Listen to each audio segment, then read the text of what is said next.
Tanda-tanda menunjukkan kota-kota tingkat atas di China juga dalam masalah.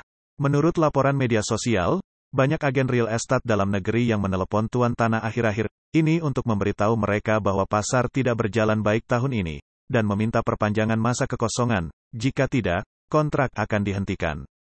Biasanya, tuan tanah mempercayakan propertinya kepada agen dan dapat memungut uang sewa selama 11 bulan setiap tahunnya.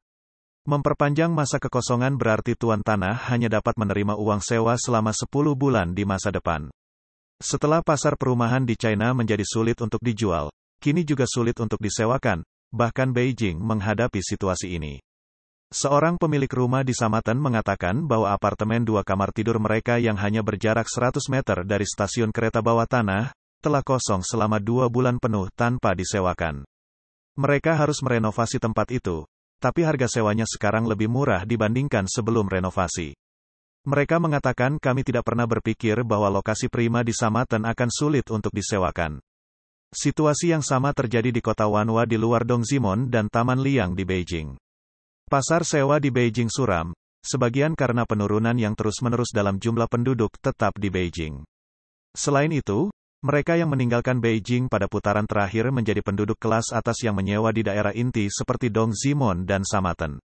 Seorang agen di daerah wilayah Qiao di Xijing, Beijing, mengatakan bahwa mulai bulan November, sekitar 2 atau 3 dari setiap 10 pelanggan tiba-tiba memberitahu bahwa mereka akan meninggalkan Beijing.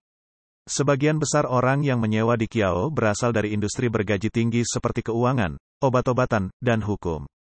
Orang-orang ini meninggalkan Beijing terkait dengan tindakan keras yang terus-menerus dari Xi Jinping terhadap industri keuangan dan medis. Kelas menengah China dipengaruhi oleh pergulatan politik. Berita terbaru tentang keruntuhan total industri piano dan penurunan harga produk Apple yang signifikan di China juga menjadi tren di Weibo. Data menunjukkan bahwa dalam 3 kuartal pertama tahun 2023 produsen 2 piano di China mengalami penurunan besar-besaran dalam pendapatan, dengan pendapatan piano Helen menurun sebesar 21,99% dan piano Jujiang sebesar 31,47%. Sekitar 30% dari lembaga pelatihan musik domestik dan toko piano tutup pada akhir tahun 2022. Dalam semalam, baik penjualan piano maupun pengajaran runtuh. Sedangkan untuk Apple, produk yang didiskon termasuk iPhone 15 dan MacBook Air dengan harga diturunkan 400 hingga 800 yuan, beberapa orang bertanya bahwa penurunan harga Apple yang signifikan untuk tahun baru, belum pernah terjadi sebelumnya. Apa artinya ini? Sebuah artikel menjawab, dengan mengatakan bahwa penurunan harga untuk piano dan produk Apple keduanya menunjuk ke kelas menengah. Secara ringkas, konsumsi yang terkait dengan kelas menengah menyusut, dan aset yang terkait dengan kelas menengah runtuh. Pada bulan September tahun lalu, peneliti Swiss berkomentar bahwa Xi Jinping melanggar perjanjian tak tertulis antara Partai Komunis China dan publik. Pemerintah membiarkan rakyat bekerja keras dan menjadi kaya, dan rakyat menyerah berpartisipasi dalam politik.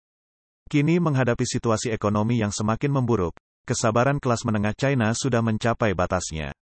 Revolusi kertas putih sudah cukup untuk menggambarkan tren ini, dan di masa depan, ketidakpuasan kelas menengah dapat berkembang menjadi protes dan keresahan sosial.